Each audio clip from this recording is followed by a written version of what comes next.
Is the President's National Security Advisor John Bolton. Ambassador, welcome back to Fox News Sunday. Well, following the failed summit in Vietnam, where does diplomacy stand between the U.S. and North Korea? What is President Trump looking for, and what is he willing to give? Well, I don't agree at all that it was a failed summit. I think the obligation of the President of the United States is to defend and advance American national security interest, and I think he did that by rejecting a bad deal and by trying again to persuade Kim Jong Un to take the big deal that really could make a difference for North Korea. As the President said, sometimes you have to walk away, and I think he made a very important point to North Korea and to other countries around the world about negotiating with him. He's not desperate for a deal, not with North Korea, not with anybody, if it's contrary to American national interest. Well, I want to pick up on that, though, because apparently it had become clear in the negotiations over the preceding weeks and then finally days before Hanoi that the North Koreans were asking for a much greater sanctions relief than the President was willing to give. Under those circumstances, did it make sense to even hold this summit?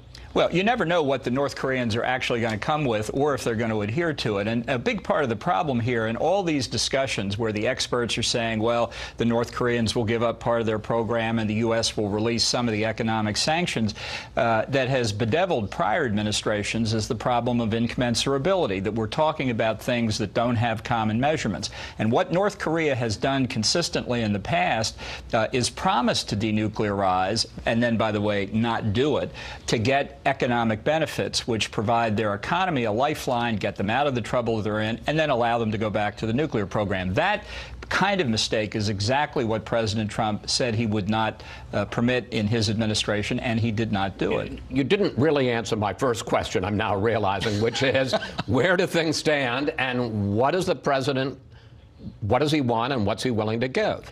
What he has said from the beginning, that North Korea, if it makes a strategic decision to denuclearize, can have the prospect of a very, very bright economic future. The President held that door open for North Korea and Singapore. They didn't walk through it. He held it open for them again in Hanoi. They didn't walk through it. He's ready to hold it open again. No fixed date for a third summit, but he's turned traditional diplomacy on its head, and after all, in the case of North Korea, why not? Traditional diplomacy has failed in the last three administrations.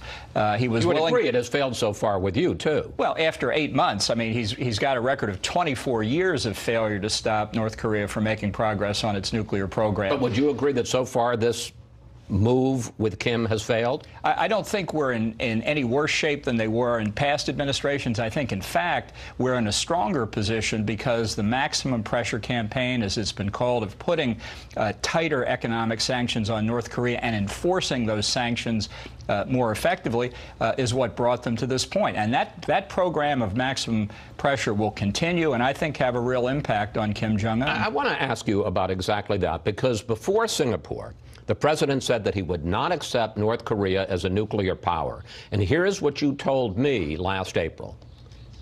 Is there any possibility that the U.S. would accept North Korea as a nuclear power and allow them to keep some of their infrastructure? I don't see how that's possible.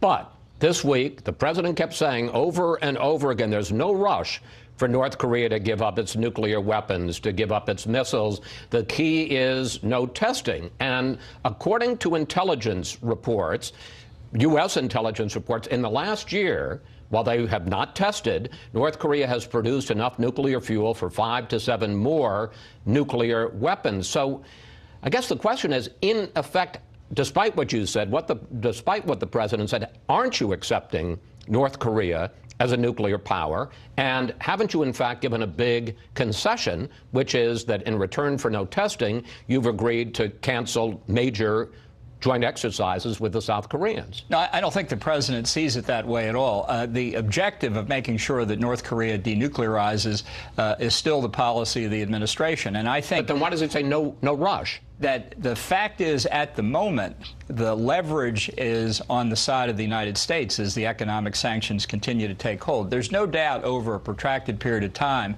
that the time does work in favor of the proliferator. But I think our judgment right now is that time works in the favor of the President's position as North Korea sees the effect of these sanctions taking greater effect. Just briefly, Can you give us a little of the mood music? You're in that meeting. You're at that table, you and the president and the Secretary of State and the White House Chief of Staff, Mick Mulvaney, at the same time with Kim and the other people.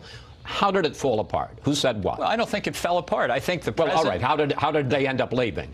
Well, they left on good terms, and I think that was part of what the president wanted. He has But was it, you can look at this picture here. Was it at that meeting? Who said what?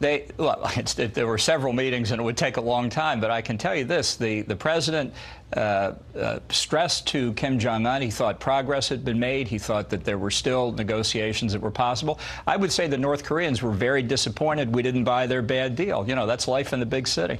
Did Kim say anything? I mean, you remember famously Gorbachev and Reagan, and Gorbachev said, what more could I have said? And Reagan said, you could have said yes on SDI in Iceland. Any moment like that? Well, I think there were several. The president kept saying, take what he called the big deal, denuclearization, make the decision, give up the nuclear, chemical, and biological weapons, give up the ballistic missiles. He handed Kim Jong Un a piece of paper, actually two, one in Korean and one in English, that laid out what we expected there. And in exchange for that, you get this well-placed piece of real estate, as the president judges it from his business experience, that could have an extraordinary economic future. And what did Kim say? He walked away from it. All right. Meanwhile, the president seemed to absolve Kim Jong Un of any responsibility in the torture and death of Otto Warmbier. Take a look. In those prisons and those camps, you have a lot of people, and some really bad things happened to Otto. Some really, really bad things. Why are you? But he tells me that he didn't know about it, and I will take him at his word. Well, the Warmbier family was shocked at that, and so were top Republicans. The blood of Otto Warmbier is on the hands of Kim Jong Un. And the Warmbiers issued this statement. Kim and his evil regime are responsible for the death of our son Otto. Kim and his evil regime are responsible for unimaginable cruelty and inhumanity. No excuses or lavish praise can change that. Question, why did the president take Kim's word that he didn't know? Look, the president has been very clear, both in public and I've heard him in private in the Oval Office, that he considers what happened to Otto Warmbier to be despicable and barbaric. And I think he made that clear in Hanoi and made it clear subsequently. I think the best thing the North Koreans... Let me just interrupt for a second. He says, I mean, I'm going to just read you the quote back again that we just played. Kim tells me that he didn't know it, and I will take him at his word. Yeah. Why did he say that? You know, what he's trying to convey is that he's got a difficult line to walk to negotiate with Kim Jong Un, and at the same time demand what I think North Korea would find very much in its own best interest: give us a complete accounting of who was responsible for what happened to Otto Warmbier. That would go a long way to improving relations. But this is not the first time that the president has taken the word of an autocrat over outside evidence. He's not taking the word. He said, "I'm going to take." When he says, "I'm going to take him at his word," it doesn't mean that he accepts it as reality. It means that he accepts that's what Kim Jong Un said. So when he says, "I take him at his word," it doesn't mean that he believes Kim Jong Un? Well, that's what he said. I think one way to prove that is to give the United States a complete accounting. Okay. Regardless of it, this is not the first time the president has sided with an autocrat over outside evidence. Here's what the president said about the Saudi murder of Jamal Khashoggi. I hate the crime. I hate what's done. I hate the cover-up. And I will tell you this, the Crown Prince hates it more than I do, and they have vehemently denied it. And here is the president at the Helsinki summit with Putin on whether Russia interfered in the 2016 election. I have great confidence in my intelligence people, but I will tell you that President Putin was extremely strong and powerful in his denial today. Why does the president trust Putin and MBS and Kim over U.S. intelligence? I don't think that's what he's saying. And again, if you take the case of Khashoggi, he and others in the administration have said repeatedly, we want from Saudi Arabia a complete top-to-bottom explanation of what happened. And it's been months and you haven't gotten it, and the Senate has been calling for stricter sanctions, and you guys are opposing it. It's certainly what happened in the case of Putin. He specifically said U.S. intelligence says this, but Putin says no. And fundamentally, in the case of all three of those countries, we've got to pursue American national interest. And that involves matters much weightier, much more important than some of these statements by the leaders. Look, foreign leaders who are friends of ours lie to our face as well. This is nothing new in international relations. But forgive me, and you go back to the Reagan years too, as do I. Ronald Reagan, when he was dealing with Mikhail Gorbachev over the most sensitive issues, continued to call him out on human rights and the abuses in the Soviet gulags. He didn't shy away from confronting Gorbachev with the tough issues. I don't think President Trump has either. Certainly, as you heard, even in the tapes you played, again, on the Khashoggi thing or on Otto Warmbier, he's decried the acts that we're concerned about as barbaric. Okay. There are reports. I got to say, there's a lot of tough stuff to talk to you about today. Two more issues. One, there are reports, none denied so far, that President Trump ordered the White House to give a top-secret security clearance to Jared Kushner over the objections of the White House Chief of Staff, John Kelly, over the White House counsel, Don McGahn, and over the CIA. As National Security Advisor, do you have any concerns about Jared Kushner having access to the nation's top secrets? I don't have any concerns. I deal with Jared all the time on the Middle East peace process and a number of other issues. I trust him. I have no idea what the story is on the security clearance. It's not something that falls within my area of responsibility. But if asked, do I trust Jared Kushner, the answer is yes. You do not think he is a security risk? I do not.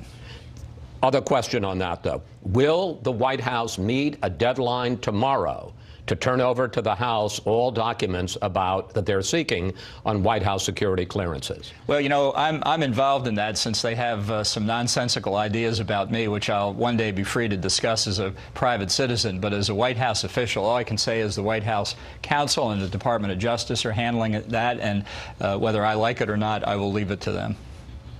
Meaning what, when you say whether you like it? What they're going to respond to the Congress.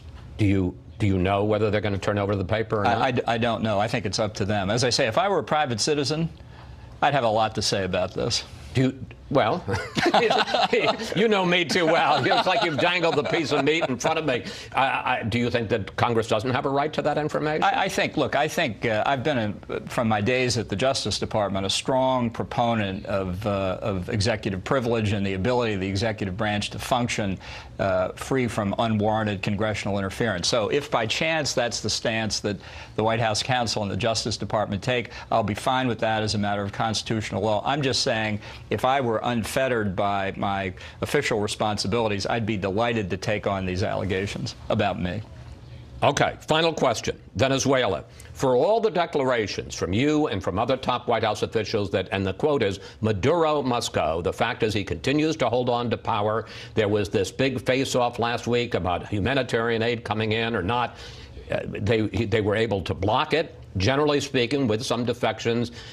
The generals and the military is standing by him. One, what do you do next to try to force him out? And two, if the opposition leader, Juan Guaido, returns to Venezuela in the next day or so and is arrested, what will the U.S. response be? Look, the opposition is very united. I think Maduro made a big mistake by trying to block the aid. And let's be clear, it wasn't so much the regular Venezuelan military that blocked the aid coming across the borders. It was the colectivos, these bands of motorcycle gangs, organized and trained and financed by Cuba. That's really one of the big problems in Venezuela, which in parts of Latin America they call Cubazuela because of the influence of the Cubans that we need to get rid of. And let me just say, with respect to the military, there are countless conversations going on below the surface as to where the military will go. I think Maduro's position is very precarious. We want to see a peaceful transition of power. If Guaido is arrested, what will the U.S. response be? Well, we're going to watch what happens. I think we've warned Maduro and his henchmen and the Cubans very clearly. But the opposition is united in ways unprecedented over the last 20 years. And if Maduro took that step, I think it would just hasten the day that he leaves. Ambassador Bolton, thank you. Thanks for answering all our questions. Always good to talk with you, sir. Glad to be with you. Up next, we'll bring in our Sunday group to discuss the fallout from the Trump-Kim summit. Plus, what would you like to ask the panel about President Trump demanding top-secret clearance for Jared Kushner? Just go to Facebook or Twitter @Fox News Sunday and we may use your question on the air.